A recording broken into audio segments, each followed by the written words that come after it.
Good morning, everybody. Thank you for investing your time here with us today. As you can imagine, or as you've been joining us on these webinars, they are reoccurring. We have them on the third Wednesday of the month, and it's always a safety topic. And today's webinar topic is part 3 of our 3-part series on return to work. Just to recap, part 1, we discussed establishing the return to work program. In part 2, we discussed the interactive process and how overlapping leave laws impact the return to work process. And today, we're going to be talking about creating and managing modified duties, which means you are prepared and you have taken the proper steps in the planning process to be able to accommodate an injured employee back at your work. And the whole point of all this is to reduce your costs, the cost of a claim, reduce your future XMOD, reduce future premiums, and improve employee morale. So if you've missed part 1 or part 2 of this series, they are on the Bowermaster website. You can go watch those at any time. And this part 3 also is being recorded, and I'm sure as you've noticed, we send out the materials following the webinar. So you will get a copy of the presentation deck that we're presenting here today. And I do want to stress that we will answer questions following the webinar, and those questions need to be typed into the chat box. So if you do have any questions during the webinar, please type those in and we will address those at the end. We always want to be conscious of your time. We try to keep these webinars condensed within a 30 to 45 minute max time period. But it's obviously a very comprehensive subject matter, so we can spend a lot of time on it. But if you do have questions, we want to answer those at the end, so you can hang on if you want to hear the answers to those questions. Otherwise, you can sign off and be good. As we shared last time, we are sending out a certificate of completion to all those that attend these webinars. They can be used, one, for proof of your own personal development, but as I shared previously, we're adding those certificates of completion to our underwriting file for our clients, because we've realized that it gives us leverage when it comes time to negotiate insurance premiums on your behalf, because insurance companies love to see proactive and engaged clients, and attending these webinars is proof of that. So if you do attend live, that's the only way we can track it is through live attendance at this point in time. We will be sending out those certificates, and hopefully you receive certificates if you were on the last one. If you didn't, let us know. We want to make sure we get this to you. And so with that, I'm always excited to hand it off to our partner when it comes to safety and loss control, ESM, and Sharon Poston, who has ran a few of these webinars and did part 1 and part 2 of the Return to Work series. We'll be taking it over for part 3.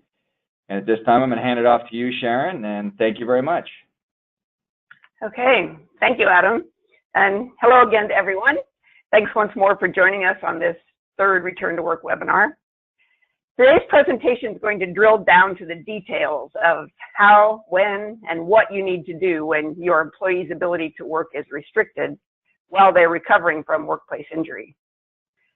Preparing a preset list of temporary alternative duties, or TADs as we call them, that are productive activities for your organization will aid you, your employee, and the doctor in identifying tasks that will promote movement, engagement, and healing that's congenial with their reduced work abilities as they transition back to full duty. Or maybe it means being creative and looking outside of your organization for transitional duties to keep your employee active and working. How does an employer assess what's reasonable, pro FEHA and ADA requirements? And why you are the ringmaster in the process, directing, negotiating, coaching, and engaging all of the key stakeholders. Let's review what we learned in the first 2 Return to Work webinars. If you missed either of them, as Adam said, they are housed on the Bowermaster website, so you can go back and review them at any time. So you've been laying the foundation and preparing your organization with policies and procedures. You started with creating a written return to work plan that's been approved and signed off by your executive committee. The message needs to come from the top that return to work is mandatory for all employees. and you rolled it out so that all employees in the organization know what to expect. You've included return to work notices in your new hire orientation. You've reminded employees at safety meetings, and then when an injury occurs, you tell them, each individual employee, again, what's expected of her. Because often we don't really listen until it means something to me. Oh, now you're talking to me. I think I do remember those previous announcements, trainings, posters, reminders about return to work. You've also started completing job descriptions that define the physical requirements of each job, and you have provided those to your designated clinic and your carrier so they know you are serious, that your intent is to keep people working. Your HR staff is now familiar with the overlapping mandatory leave laws, and your HR staff works in tandem with your designated return to work coordinator. You are ready. Your policies and procedures are in place, and now you just need to follow them. In the first return to work webinar, we broke out all of the foundational work into 3 phases with step-by-step instructions. These are available in the ESM Return to Work Guide for Employers that's available to Bowermaster clients at a discounted cost. So ask anyone at Bowermaster or me about this program if you are interested. Now this is a repeat slide from part 2, but I want to emphasize the importance of the relationship between you and your employee. The claims handler and the doctor are key components of the team whose job is to support your efforts and answer any questions that your employee might have. You are the facilitator and the leader in communicating your needs to everyone to make it happen. You recall that we discussed your options.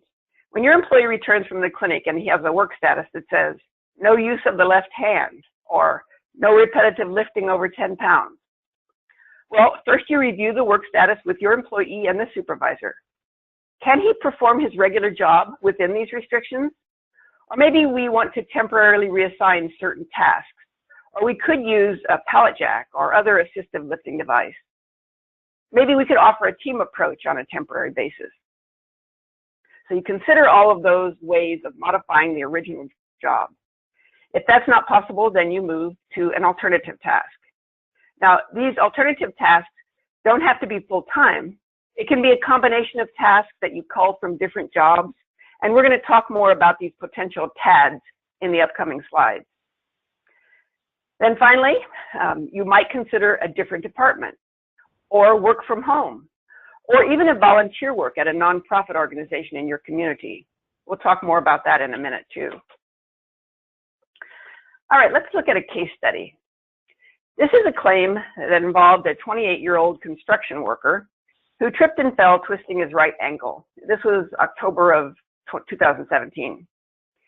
The employer drove him to the designated clinic, and he was examined and given a work status that said off work. Well, the claim was called into the carrier, and the claims adjuster picked up benefits and began paying total temporary disability. The employer said, well, I guess there's nothing I can do. The doctor's taken him completely off work, and the adjuster just says he's TTD. Well, it was a very busy time for the employer, starting a new project.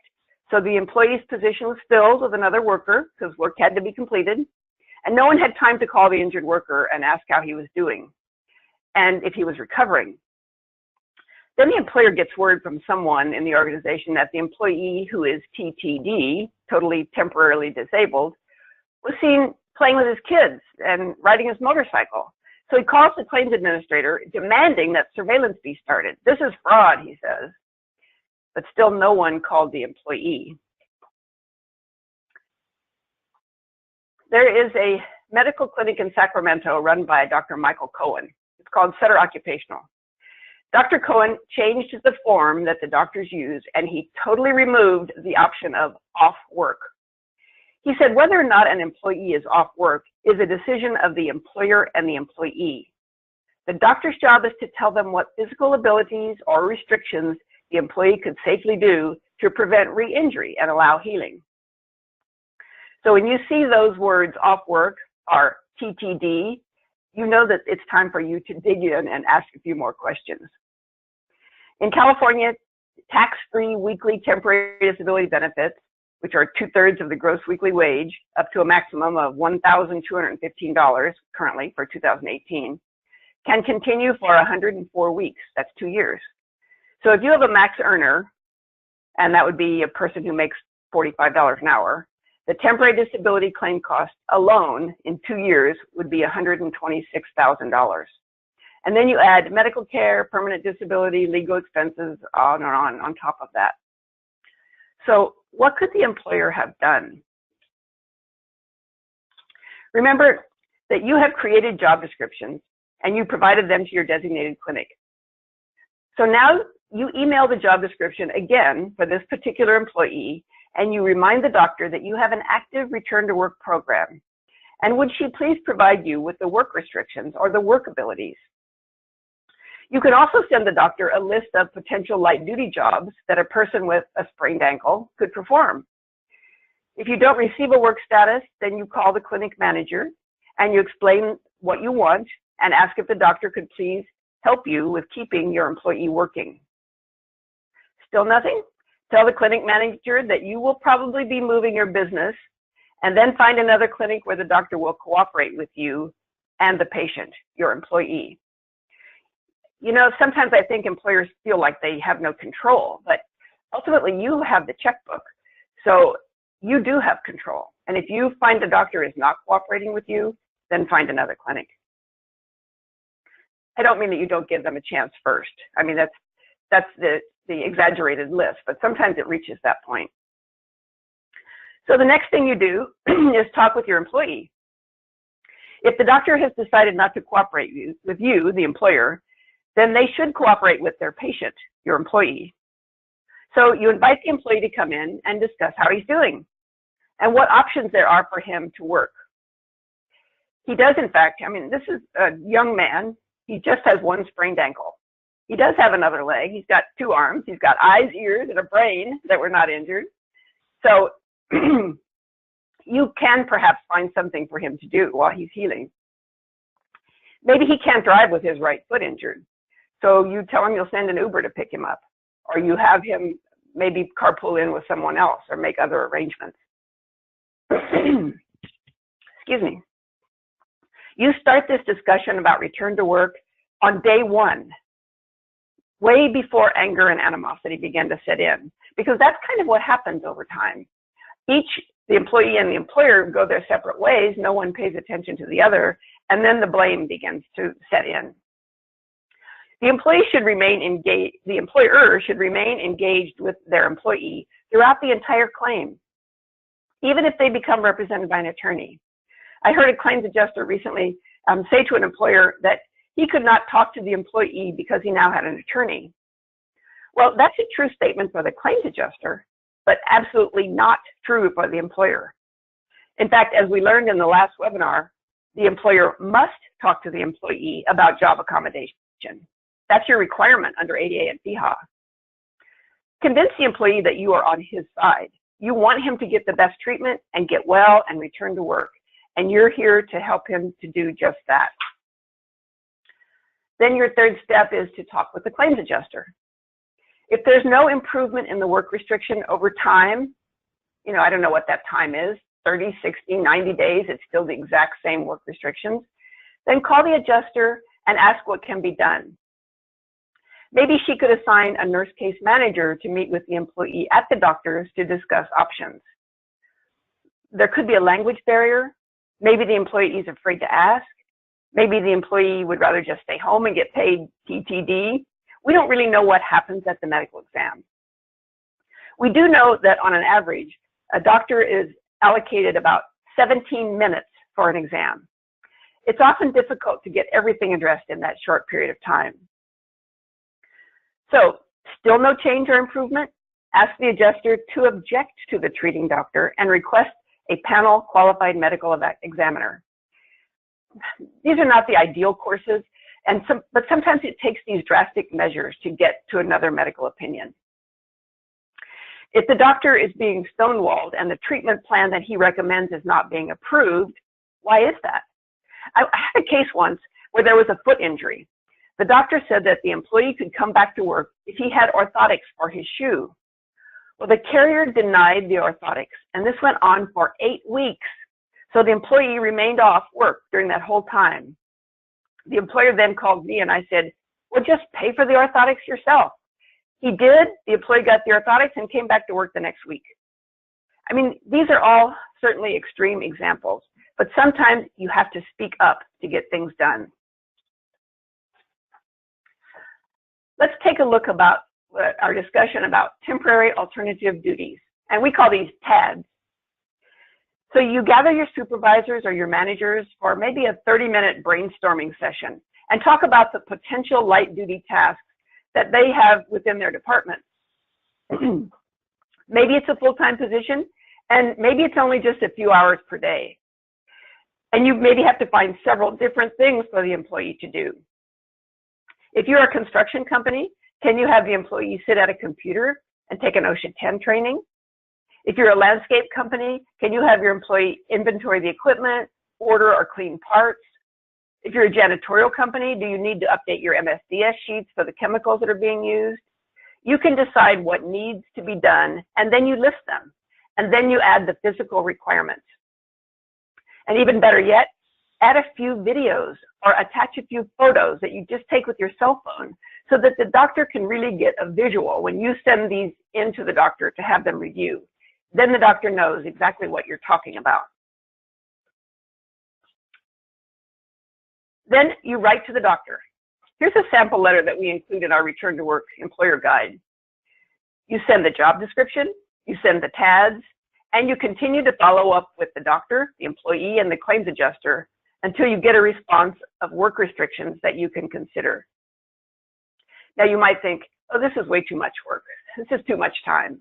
Well, I guess it's the old theory of pay now or pay later. Yes, it is a lot of work, and it does require diligence and detail.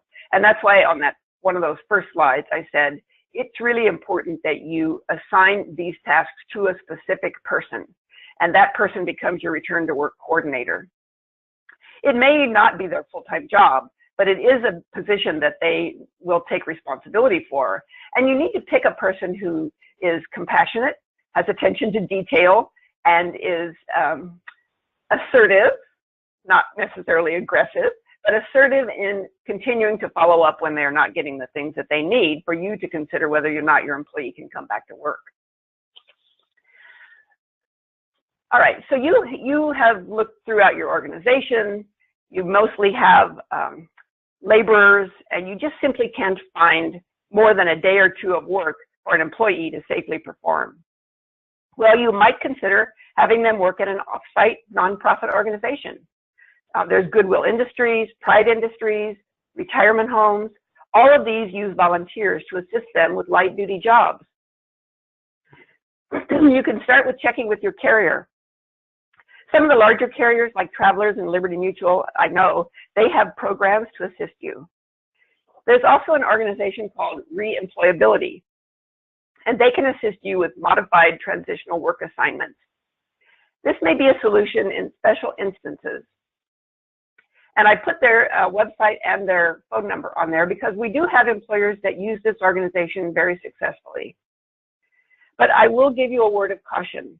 You have to still manage that employee and monitor their healing and monitor their recovery. Require them to check in with you every week because you're going to be continuing to pay their wage. So it's important that you don't just send them off somewhere without follow-up and management. If you're able to offer modified or alternative work duties, then send the offer in writing to your employee. This removes any doubt that the employee may have about where to show up and when to show up and how much they're going to get paid. And it also provides documentation to the claims adjuster to end temporary disability. And if your employee decides to decline or ignore this offer, their temporary disability will still end. And now you have this documentation. I mean, I say send it registered mail so that you have confirmation that the employee actually received it. And you note at the bottom it says, failure to report to work could affect any temporary disability compensation. So you are letting the employee know that you have this work available for them and you expect them to show up on this particular day.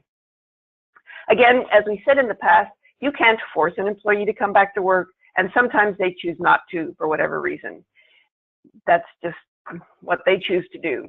But they will not get a wage from you, and they will not get temporary disability from the carrier, as long as you are continuing to keep everybody in the loop about that.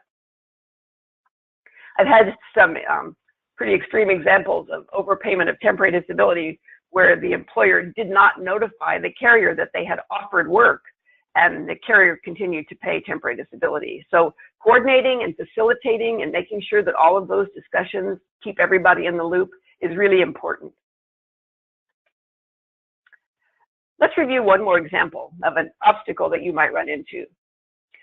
You've been providing transitional modified duty, and now the employee reaches the level that the doctor says he's really not going to get any better. This is called maximum medical improvement, or MMI.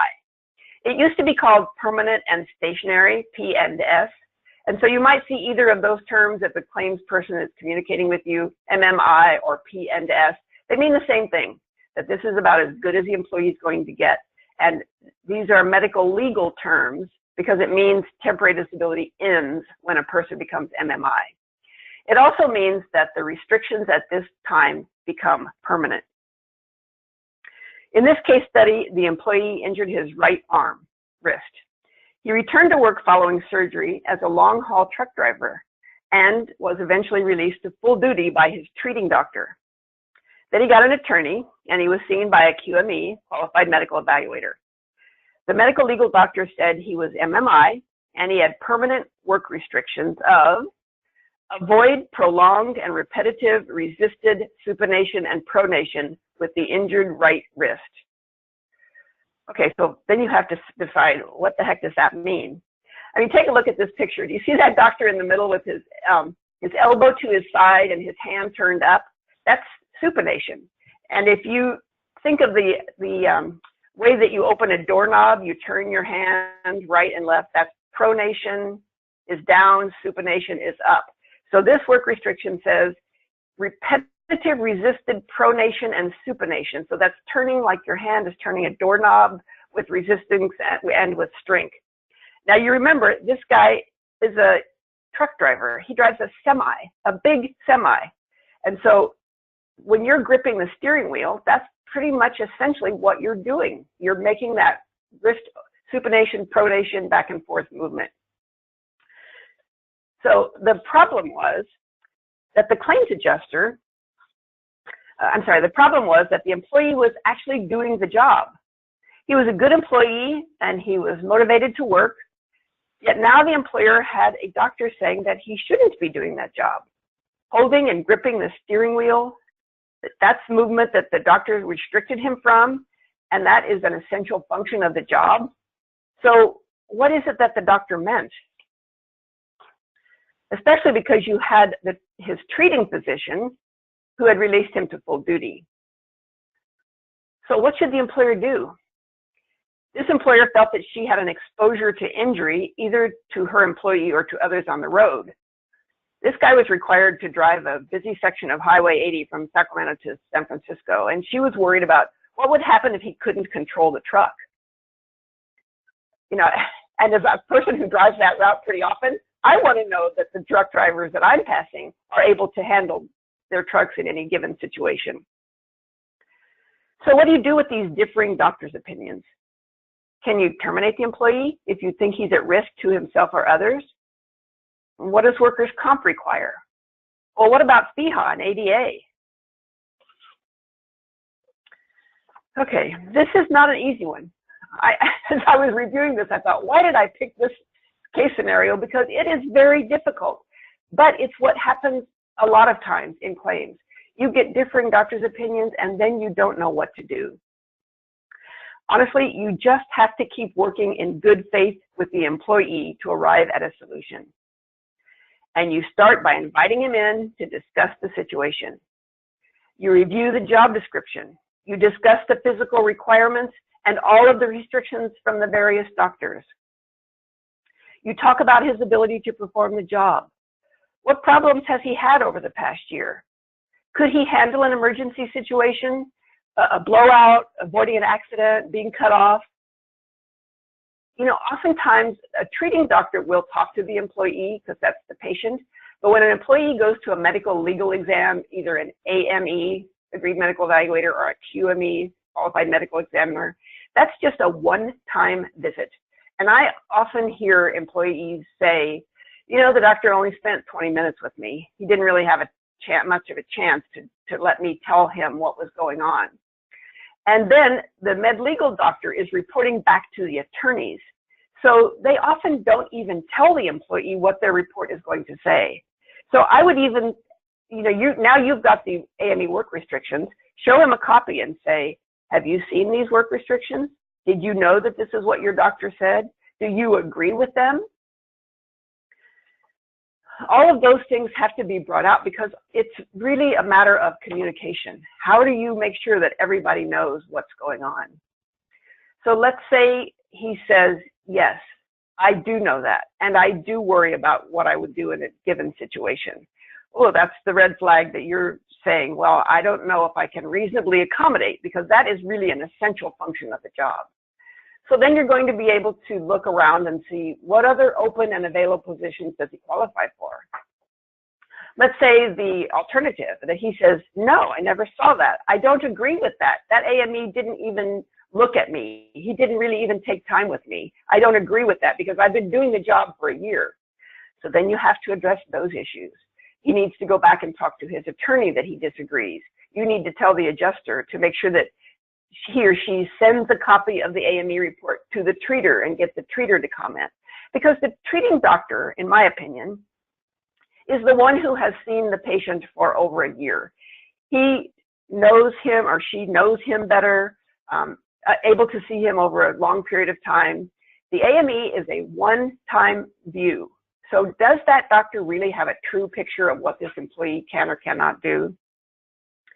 Now, the tricky part is that if you ask the claims adjuster, well, who do I follow? Do I follow the AME or do I follow the treater? The claims adjuster and the defense attorney will almost always say the AME trumps the treater. And this is true for them.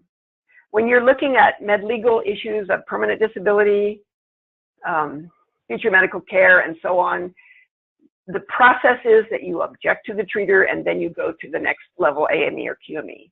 So in their mind, the AME trumps. But that's not true for you because you have to deal with the employment issue. And ADA and FEHA say you have to consider all of the doctor's reports and all of the restrictions. And this is the challenge when you have the dueling doctors, one that says yes, one that says no. How are you going to deal with that? And I'm not saying there's a black or white answer. That's what makes it difficult. Sometimes you have to just listen, figure out what's happening, and then take steps to move to the next level. And it is a tough job. It's challenging, and it's not always easy to get to the answer. And the answer would be you can accommodate with the same job or a different job, or you cannot accommodate. And sometimes you get to that point after you've taken all the steps to ensure that you've made sure that you have looked at all of the options for this employee. Because remember, we talked last time, the goal, American with Disabilities Act and Fair Employment Housing Act, the goal is for the employer to keep the employee at work. And so that's what you've been trying to do this whole time. Sometimes it's just not possible. And at that point, then you have to have a termination or an agreement with the employee that there's nothing else for them to do. Okay, there is a lot of language right here. And in fact, on all these slides, I know there's a lot of narrative, but you'll have a copy of this, so it'll allow you to go back and take a look one by one at these various steps along the way. So in summary, you have created your return to work plan. You have your policies and procedures. You are ready to go. And you've got that internal return to work coordinator who you have trained. You've given them the time, the knowledge, and the power to be able to make decisions about the employee coming back to work. You've engaged each injured employee and you've confirmed their responsibilities, that they are part of the process as well. Their job is to go to the doctor, adhere to the treatment, adhere to the restrictions. And by the way, the restrictions apply at work and at home. So if the restrictions say no use of the left hand, that doesn't mean just at work. That means at home too. So sometimes when you see these work restrictions I just had a case recently, the man had surgery in January and on his left hand had a thumb fracture, and the doctor in May is still saying no use of the left hand. Personally, I'm questioning that, because first of all, the way recovery happens is that you use movement. That's why you go to physical therapy, because you want people to use their hand to regain their strength and mobility. So if a doctor is still saying after 5 months, no use of the left hand, I'm going to question that. You want the employee to be using their left hand. And that employee in that case was also a young under 30-year-old person who had young children at home. I'm guessing they are using their left hand. So what can you do with their activities of daily living to transfer that over to what they could possibly be doing at work for you? So confirm the protocols with your designated medical provider.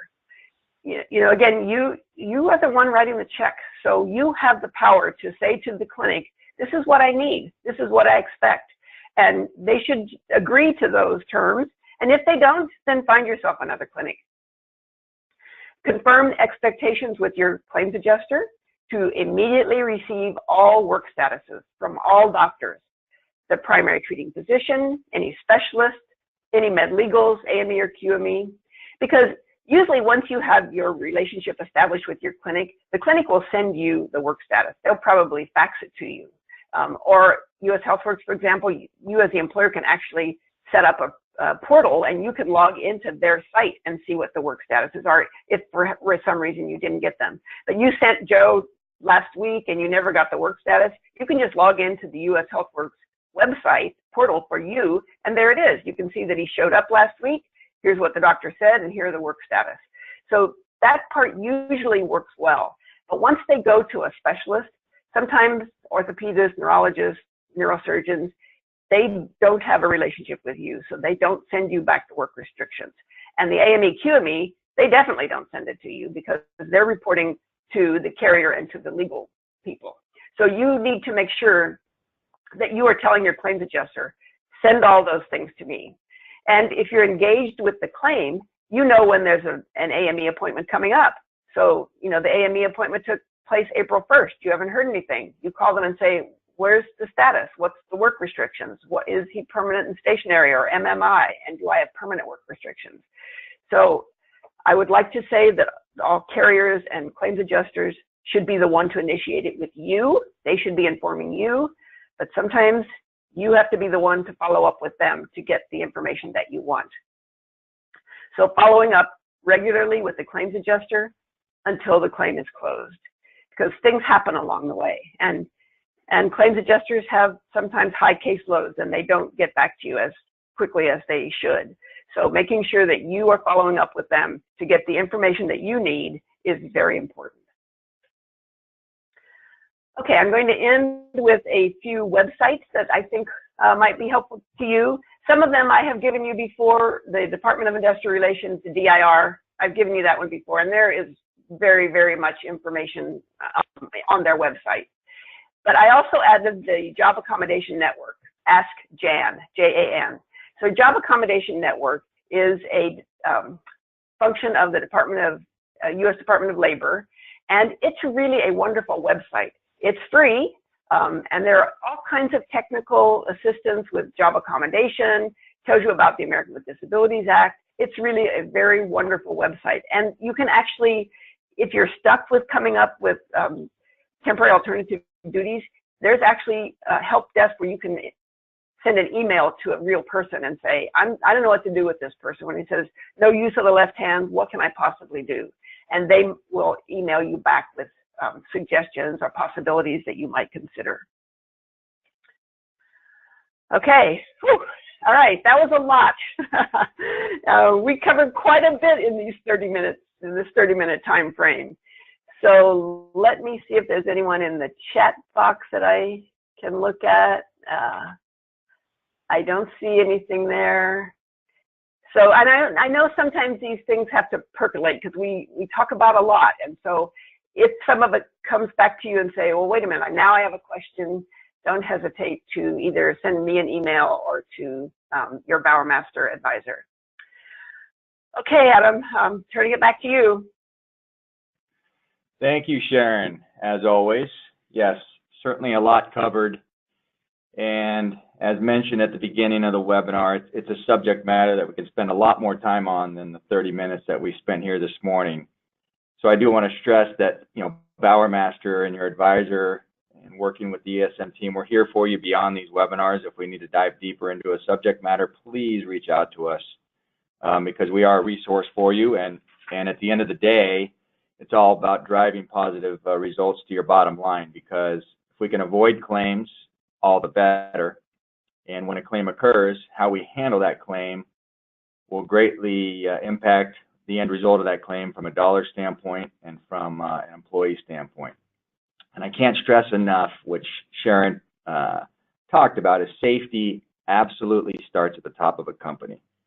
And safety, just as much as production and everything else, need to be ingrained into the company from the top down, because if the executive team, ownership, and the supervisors show care from a safety standpoint, the employees then are going to drive safety from the bottom up. And so, but it has to start at the top. And in companies we go into that tend to have a safety problem or have a lot of claims and have inflated X-mods, a lot of the times it's because safety is not being driven from the top of the organization, and they're relying on line managers and perhaps the employees themselves to manage safety, and it just doesn't work that way for the results that you want to get. It's an investment of time and perhaps even dollars, but there is always going to be a return on that investment. And also, if you do have a claim, it's your time to shine as an employer. I mean, it's a way to turn a negative into a positive, because how you deal with that injured employee is going to become viral in your company. And so, no different than when you get a customer complaint about your business, and hopefully we don't get those, but sometimes they do happen. It creates an opportunity for us to shine for our clients, and when an employee gets injured, it creates an opportunity for us to shine for that injured employee and treat them the way we would want to be treated if we were hurt at work. And again, that's going to avoid attorney involvement, litigation, and even potential fraud, because sometimes an employee doesn't feel like they're being treated properly or whatever the case may be, and that may inflate the cost of the claim. So all of this is so important. That's why we've spent 3 webinars talking about it. Return to work is such an important component of managing a workers' compensation claim. But as we always stress, if we can avoid claims to begin with, all the better. And so managing to 0 claims and managing to your lowest potential experience modification is always the goal. And a lot of times claims can be avoided at the hiring process. And so making sure you have a solid interviewing, hiring, and onboarding process is going to have a huge impact on claims to begin with. Hire good people, and sometimes I know that can be a challenge, but if you maybe you can improve your interview process or improve your onboarding process to help reduce claims. And again, we are here to help you with that, and we can be a resource to you. So reach out to your Bowermaster advisor and let us engage with you in helping improve your safety if it's a problem, or help you drive better results, because at the end of the day, it's all about the bottom line impact and keeping employees at work and keeping them happy. So we appreciate your time. This materials will be sent to you, and if you've stayed with us, you'll get your certificate of completion, and we look forward to next month, which will be June 20th, and that will be complying with your heat and illness prevention plan. We got the summer months coming upon us, so heat and illness prevention is an important subject matter during that time, so that'll be coming in June. And we appreciate your time, and have a great rest of your day. Thank you so much.